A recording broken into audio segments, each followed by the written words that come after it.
So I'm reading one book per day this November. This is the third book I have read. I will not share with you the books I did not enjoy. So this may not be the third book I will be sharing in my channel for November. Anyway, so the book is Still Life with Tornado by A.S. King.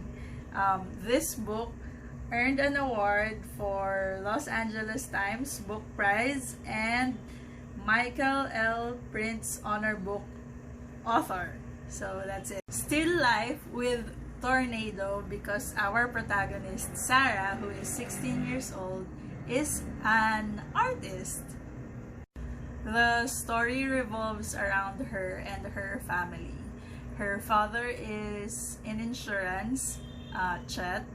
Her mother, Helen, is a registered nurse who works night shifts, and she has an older brother named Bruce who is not living with them.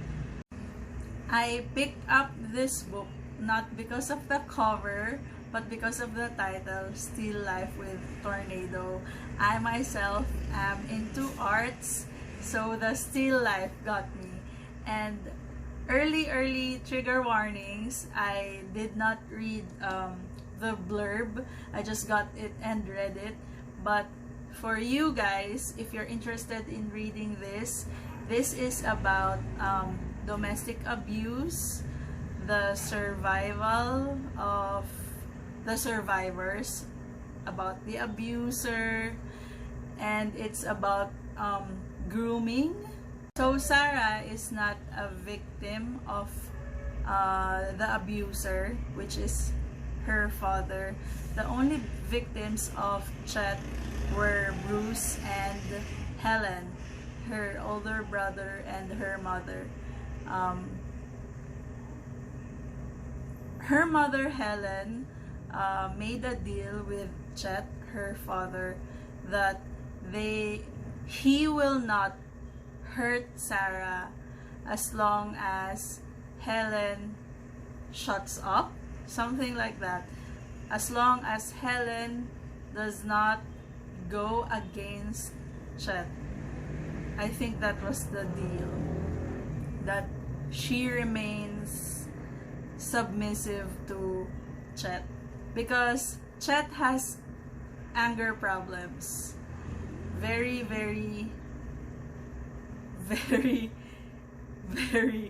deep anger problems. He has daddy issues there.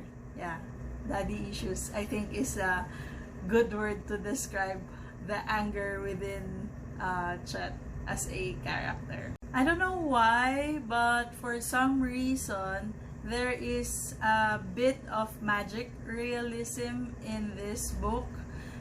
Sarah meets her 10-year-old self, her 23-year-old self, and 40-year-old self. And what's even peculiar is these versions of Sarah, they will meet his family. Bruce and Helen will recognize them, but their father will not recognize these versions of Sarah, which is weird. Not that he doesn't recognize them, but because other people can see them.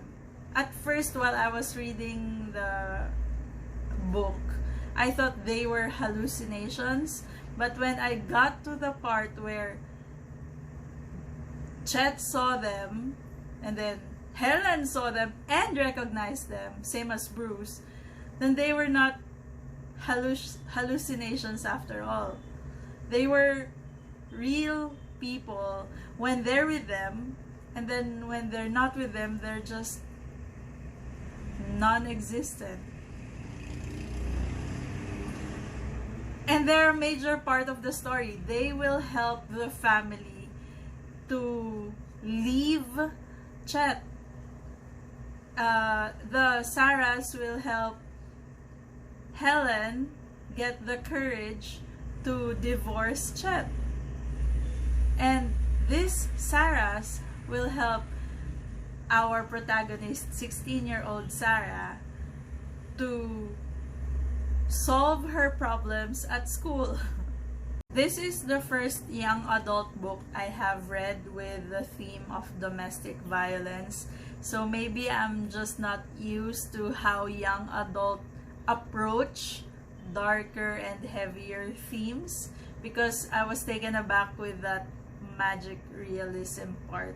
I have read this kind of theme in adult books, and they were very realistic, contemporary, no magic in it at all. So that's how I am used to reading these themes in fiction. But in young adult, this is the first one, so I was weirded out by it. But it is still good. I gave it 4 stars, and I will still recommend everyone to read it. I think this is a good approach for literally young adults, teenagers, college students. But for me as an adult, well, it's not really written for me, but it's good.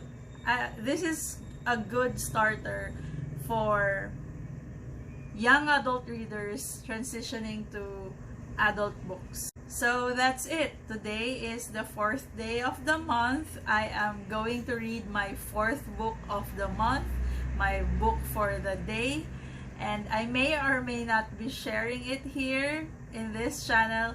If it's not good, you won't see it. If it's good, that will be the next video after this one. And yeah, that's it. I'll see you on the next video. Bye!